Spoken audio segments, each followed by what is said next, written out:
Greetings and welcome to another Pokemon 2023 or Pokemon Horizons the series anime episode review. This time I am talking about episode 26.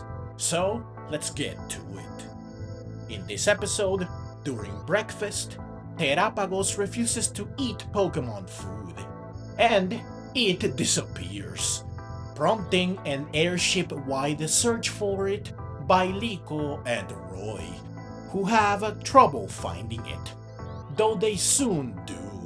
They find Terapagos eating berries below deck. Roy concludes that Terapagos prefers berries over Pokemon food. This makes Liko realize that she knows very little about Terapagos. Hence, she does not know what it likes and doesn't like. So she decides to learn more about it. Unbeknownst to her, this focus on Terapagos bothers Sprigatito. In order to educate herself on Terapagos, Liko follows it around, documenting everything it does. She learns that it's very curious, clumsily and hilariously so, that it loves sweets, that scolding it has no effect, and that it's helpless if it falls on its back. Eventually, Terapagos disappears again, and it inadvertently interrupts Dot as she films a video, forcing Liko to intervene. She and Dot sit down to talk.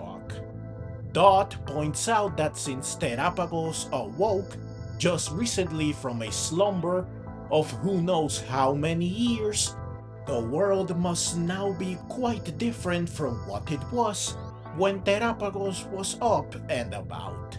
So everything it sees now must be new for it, which explains why it's so curious and how it perceives things. This makes Liko realize why it dismissed the Pokemon food. It just does not know that it's delicious food. Berries, on the other hand, are familiar to it, since they are a food source that has been around since time immemorial. This new perspective gives Liko a new outlook on things. However, Terapagos disappears yet again. While Liko tries to get Sprigatito to help her search, it refuses, since it is still angry. Thankfully though, Athena helps her search for Terapagos by sensing its emotions. They soon find it climbing the front part of the airship. Once it reaches the top, it cries out. This gives Liko pause, since she realizes that Terapagos is desperately calling for someone. It's so desperate, in fact, that Athena cannot take the outburst of emotions, forcing Liko to withdraw her. A gust of wind soon knocks Terapagos down, putting it in danger. Liko tries to save it, but this puts her in danger as well. Thankfully, Sprigatito notices this, and it informs Diana, who was sleeping nearby. With Arcanine's help, she saves Liko and Terapagos. In Liko's room, Diana informs her that Sprigatito told her that she needed help. Liko thanks Sprigatito, but it still chooses to give her the cold shoulder, which makes her wonder if perhaps it's mad at her for being so reckless all the time. But Diana calls her recklessness courage, since it stems from her love of Pokemon, which might be why she was able to awaken the pendant, something Diana herself was never able to do. She is delighted because her journey paved the way for Liko to begin her own, and now Liko is farther ahead than she ever was. Liko then wonders exactly what will happen if she meets the rest of the 6 heroes. To paint the whole picture, Diana uses Lucius's memoirs. She shows Liko the true Terapagos, which looks quite different from the one by their side. Diana says that perhaps Terapagos simply does not have enough energy currently to assume its true form. This reminds Liko of when they met Arboliva and Moltres, specifically of the visions they saw, which had an unknown man in them. She relays this to Diana, who shows Liko a picture of Lucius, wondering if this is who Liko saw in the visions. Liko confirms that it is. This is the clearest look we have gotten of Lucius thus far. Now, is it just me or does he look a lot like Liko, Luca, and Diana? I smell a connection here. So, Diana concludes that resonating with Arboliva and Moltres awoke Terapagos' dormant memories of Lucius, which allowed it to return to Pokemon form. Therefore, if it resonates with the other heroes, it might regain its original power, which will open the path to Rayquaza. Like before, the mention of Rayquaza and Lucius excites Terapagos. This makes Liko realize that it wants to see Lucius, and it believes that going to Rayquaza will allow it to do so. However, Diana points out that the memoirs do not mention where Rayquaza is, and since Lucius is a trainer from 100 years ago, he is likely no longer around. Despite this, Liko still wants to grant Terapagos' wish, so she decides to take it to Rayquaza, citing that even if Lucius is not there, something relating to him might still be around. Seeing Liko's determination, Diana reveals that the belt she retrieved in the previous episode belonged to Lucius. It was tailor-made to hold the ancient Pokeball that housed the 6 heroes. She entrusts the belt to Liko, who accepts it. She soon equips it after placing Arboliva and Moltres' Pokeballs on it. Diana then reveals that the reason why Terapagos responded to Liko is that she is in tune with the feelings of Pokemon, and that meeting her partner is what allowed this trait of her to come to light. This reminds Liko of Sprigatito and makes her realize that she has been neglecting it. So she finds it in order to apologize and to ask it to stay by her side. Sprigatito accepts in its own way. Liko then tells the rest of the team what she intends to do, hoping that they will help her, even if the journey will be a perilous one and she is nowhere near strong enough to see it through just yet. Unsurprisingly, they all readily accept.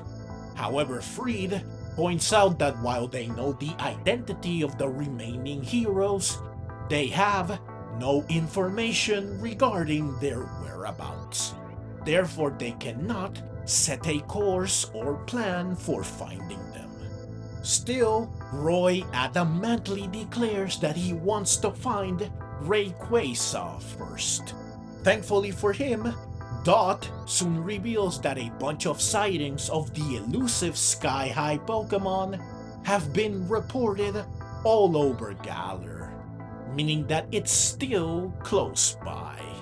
So, they all decide to set their sights on Rayquaza. The episode ends with Amegio atop his submarine looking dejected. Clearly, his loss in the previous episode is still weighing on him greatly. Something that worries his subordinates and Cerulege. So, that's the short but detailed summary of the episode. Now it's time to highlight, analyze, and comment on my favorite moments and or moments that are noteworthy/interesting. I want to mention that this episode features a new opening theme. Sadly though, unlike a lot of openings in previous series, this one is very cryptic. It really does not reveal anything about what's coming, which is a shame, since it means no video from me breaking it down and no expectation or hype. It is beautifully animated though, which is nice. Plus, the song itself is very good. In fact, I might like it more than the first opening, though it is still too early to tell. I have to listen to it a few more times before I can conclusively say which one I like the best. There is also a new ending theme, but it's almost identical to the previous one, so nothing to discuss here. Now, as for the episode itself, there really isn't much to say about it, since the first half was mostly cute and funny. The second half though did provide a few interesting details, such as the nature of the strange belt Diana retrieved in the previous episode, the clearest look at Lucius we have had thus far, which reveals a striking resemblance to Liko, Luca, and Diana, suggesting that they are related, the fact that the 6 heroes hold the key to Terapagos regaining its true power, the mention of Hisui, and our first real look at Kleavor, revealing that Hisuian Pokemon do indeed still roam the earth, and confirmation that Terapagos can indeed project its memories of Lucius. All these facts just add to the growing lore and mysteries surrounding this series. They provide both questions and answers that serve to elevate the intrigue and the interest this series provides. But those are my thoughts on and analysis of the episode. Now it's time to bring this review to a close by going over my overall opinion of the episode. So, overall, this episode was honestly better than I expected. I figured it would just be Terapagos' fun and adorable adventure that provides nothing but enjoyment. However, a surprising amount of things were revealed and or confirmed, ensuring that this episode does add value to the story and the characters, which makes it an overall decent episode that was both entertaining and compelling. But that's the review and the video. So, as always, leave your own thoughts down in the comments below. I hope you enjoyed the video.